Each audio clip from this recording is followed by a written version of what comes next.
This episode of Shadiversity is brought to you by one of my all-time favourite sponsors, Audible, where if you go to www.audible.com/Shadiversity, or if you're in the US, you can text Shadiversity to 500-500, you'll get your first audiobook for free if you give them a try for 30 days. Why is Audible one of my favourite sponsors? Well, I've been signed up to Audible separate to being sponsored by them for years. Have a look at my Audible library. There is an unmatched selection of audiobooks, including Audible exclusives that you cannot find anywhere else, narrated by some of the most talented people in the world.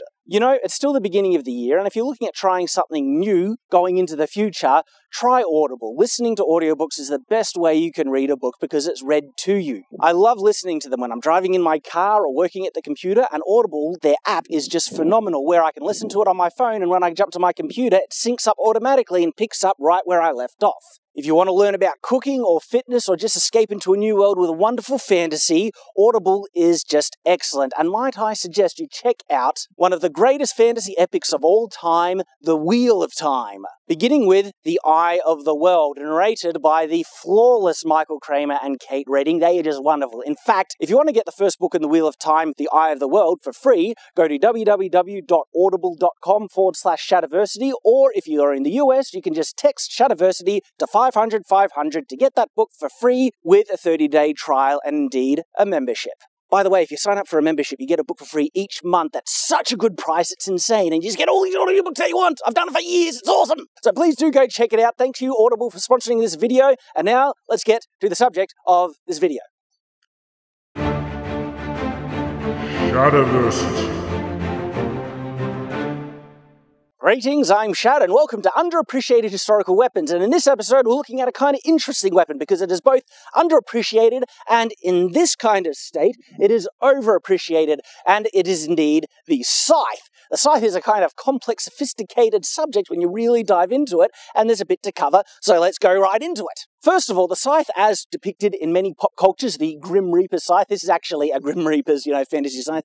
See the head, right? It's a skull head.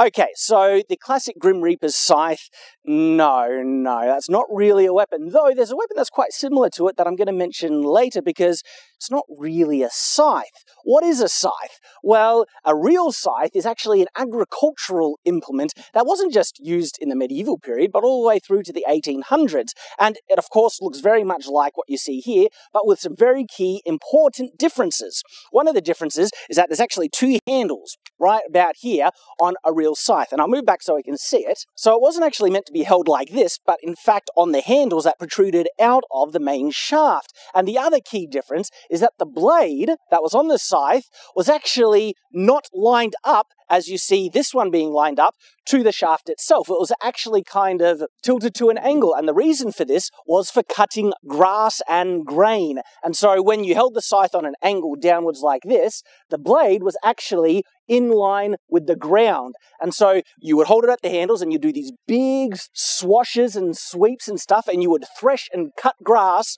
in a very effective way. It was a very effective farming implement. It, was used for a very long time because it was effective, and it wasn't actually a weapon, yet farming implements have been adapted into weapons all throughout history. It was done in Japan. A lot of the martial arts weapons that we see were actually originally farming type implements, like the kama and even the nunchucks, right? So they were actually farming implements, and the scythe was one of those as well. And in Europe, another example, the flail in its original form was actually a type of farming implement for threshing grain, knocking grain and stuff like that. It was on a big pole and everything. But this is the thing, some farming implements can actually be quite effective weapons, even if they weren't originally designed as such. And so if you had nothing to use except this, you're a farmer, right? And you have this scythe with a pretty vicious, sharp blade on the end, and you needed a weapon, well, it's better than nothing, isn't it? So you can actually use the agricultural scythe without changing anything on it as a weapon. In fact, there's even a treatise describing certain techniques that you can try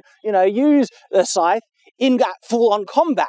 There is debate if this is actually meant to be taken seriously, trying to establish it as a legitimate weapon, or it was just a novelty, something kind of interesting. In all honesty, it's a very awkward weapon, especially with the blade being, off-centered to the line of the shaft, is like tilted on a different angle. That makes it kind of awkward, and so using it, you have to use different kind of techniques and stuff.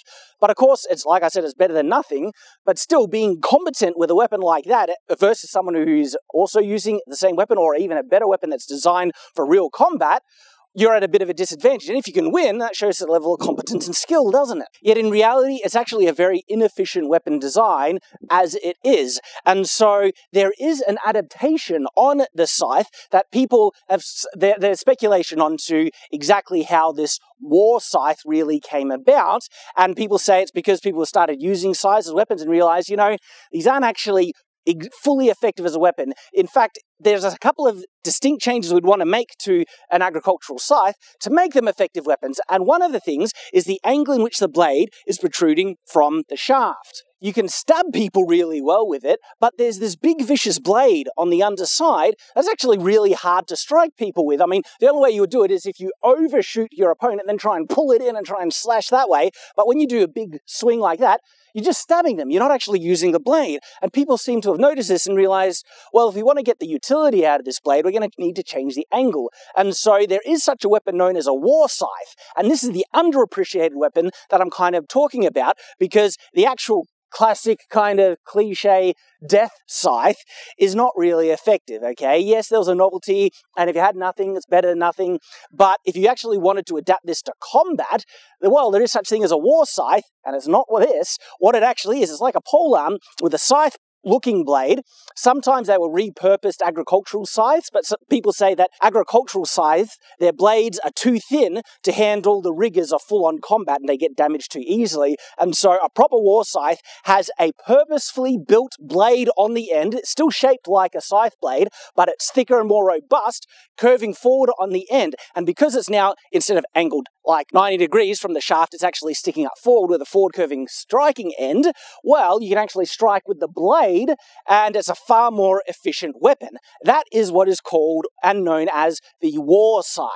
And it's pretty darn vicious, but we don't see it depicted very often in pop culture, video games, movies, role-playing games, stuff like that. It's very unknown. But having said that, the variety and versatility of polearms, medieval polearms, there's so many that honestly people seem to default to some of the classics, and that is like the halberd, the poleaxe, and if they're a bit aware of one of the more common types of polearms that were used by the more common soldier, the bill hook, or simply known as the bill. But there are so many other types of polearms that there's too many to list, but if you just look them up, there's heaps there, and the war scythe is one of them. The thing is, though, there's actually another historical weapon that in terms of shape and proportions, it matches quite closely what this thing is here, the cliche scythe, the death scythe. That's not a real agricultural scythe because it's just made the blades sticking out and stuff like that. So what weapon is this? Well, it's called the bec de corbin, or the war pick, and it's pretty, the name explains itself quite adequately.